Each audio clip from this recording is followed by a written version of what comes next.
নমস্কার, আপনাদের সকলকে স্বাগত। আজকে আমি আপনাদেরকে দুরকম শরবত করে দেখাবো। এই শরবতগুলো একটু অন্যরকম, তবে খুব স্বাস্থ্যসম্মত। খেলে শরীর ঠান্ডা হয়ে যাবে, পেটও ভর্তি হয়ে যাবে, অসাধারণ লাগবে। আসুন তাহলে দেখিনি কিভাবে করেছি আমি এই দুটো শরবত। প্রথমে আমি ব্যানানা শেক করে দেখাবো। তার জন্য এখানে একটা মিক্সিং জার নিলাম, তার মধ্যে একটা পাকা কলা নিলাম। কলাগুলো আমি এরকম স্লাইস স্লাইস করে কেটে দিচ্ছি যাতে খুব ভালো করে মিশে যায়। এভাবে স্লাইস করে কেটে নিয়ে আমি মিক্সিং জারে দিয়ে দিলাম। আর দেব এর মধ্যে খানিকটা টক দই। আমি এখানে 4 টেবিল স্পুনের মতন টক দই দিয়ে দিচ্ছি। থেকে 3 টেবিল স্পুন দিলাম, তারপর আরেক টেবিল স্পুন আমি দিয়ে দেব। 4 টেবিল স্পুন দিলাম। আর দেব এর মধ্যে খানিকটা দুধ। আমি 2 হাতা দুধ দিলাম, বড় হাতা, মানে সার্ভিং স্পুনের 2 হাতা। আর কিছু আইস দিলাম। আর দিলাম একটু বিট নুন। আর দিলাম একটু মিষ্টি। মিষ্টি খুব বেশি দিলাম না, তবে মিষ্টিটা আপনাদের পছন্দ মতন আপনারা দিয়ে নেবেন।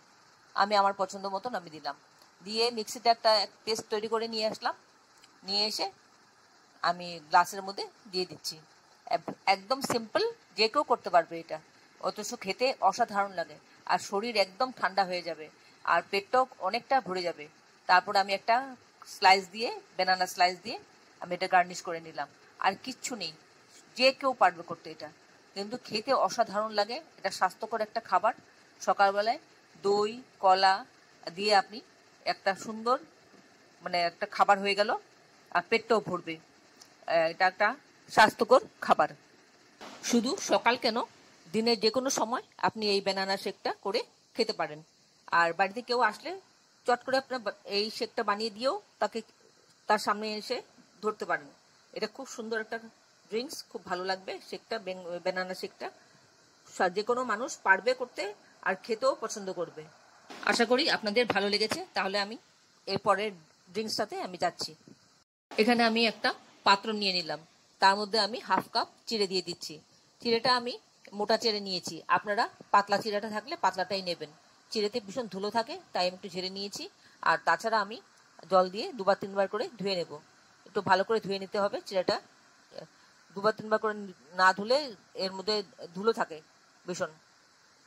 আমি 2-3 বার করে ধুয়ে নিয়ে আসছি পরিষ্কার করে। এবার এটাকে 15 মিনিট রেস্টে রাখবো, যেহেতু মোটা চিড়া একটু রেস্টে রাখতে হবে। আর তারপর 15 মিনিট পর আমি ফিরে এলাম, চিড়েটা একটু নরম হয়ে গেছে। এবার এই চিড়েটাকে দিয়ে আমি ড্রিঙ্কসটা তৈরি করব। আমি প্রথমে একটা মিক্সিং জার নিয়ে নিচ্ছি।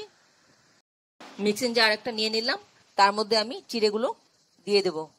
এই মুহূর্তে আপনারা কে কোথা থেকে, কোন শহর থেকে, কোন দেশ থেকে আমার এই রেসিপিটা দেখছেন, প্লিজ একটু কমেন্ট বক্সে কমেন্ট করবেন। আমার তাহলে খুব ভালো লাগবে। আর নতুন কোনো বন্ধু প্রথমবার আমার চ্যানেলটাকে দেখে থাকলে আপনাকে একটা বিগ হাগ জানাচ্ছি। চ্যানেলটাকে সাবস্ক্রাইব করে নেওয়ার জন্য অনুরোধ রইল। পাশে বেল আইকনটা অ্যাক্টিভেট করে নেবেন, যাতে পরবর্তী আমার সমস্ত রেসিপির নোটিফিকেশন সবার আগে আপনার কাছে এসে পৌঁছয়। আর আপনি যদি ফেসবুক থেকে দেখে থাকেন তাহলে ফলো অপশনটা ক্লিক করবেন আর একটা লাইক দেবেন, তাহলে আপনি আমার সাথে জুড়ে যাবেন। আপনি আমার সাথে জুড়ে গেলে আমার সমস্ত রেসিপির নোটিফিকেশন সবার আগে আপনার কাছে এসে পৌঁছবে। আর আমি এর মধ্যে দিয়ে দিলাম চিনি স্বাদ মতন, একটু বিট নুন দিলাম, কিছু পুদিনা পাতা দিলাম, আর দিচ্ছি লেবুর রস।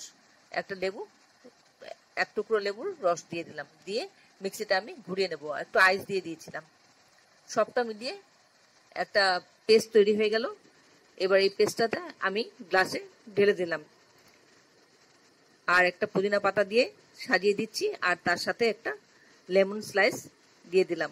দেখতে খুব সুন্দর লাগলো, অসাধারণ। আর খেতেও কতটা উপকারী হলো। চিড়েটা খেলাম, চিড়েটা পেটে গেলে পেটটা ভরবে, শরীরটাও ঠান্ডা রাখবে, লেবুর রস আছে, সব মিলিয়ে। আর এই ড্রিঙ্কসগুলো সাধারণত আমরা কখন দেই, যখন ধরুন বাড়িতে হুট করে কেউ আসলো, বাড়িতে কিচ্ছু নেই, কে যাবে, বাইরে যাওয়ারও লোক নেই, তখন চট করে এইভাবে আপনি একটা ড্রিঙ্কস তৈরি করে দিতে পারেন। খেতেও ভালো লাগে আর স্বাস্থ্যকরও খাবার। আমি এইভাবে দুটো ড্রিঙ্কস আপনাদেরকে কাছে ধরলাম। এতক্ষণ ধৈর্য ধরে আমার এই রেসিপিটা দেখার জন্য আপনাদেরকে অসংখ্য অসংখ্য ধন্যবাদ। আপনারা সকলে ভালো থাকবেন, সুস্থ থাকবেন, ঈশ্বরের কাছে কামনা করি। আর এই ধরনের নতুন নতুন রেসিপি দেখতে আমার চ্যানেলটাকে সাবস্ক্রাইব করে নেবেন।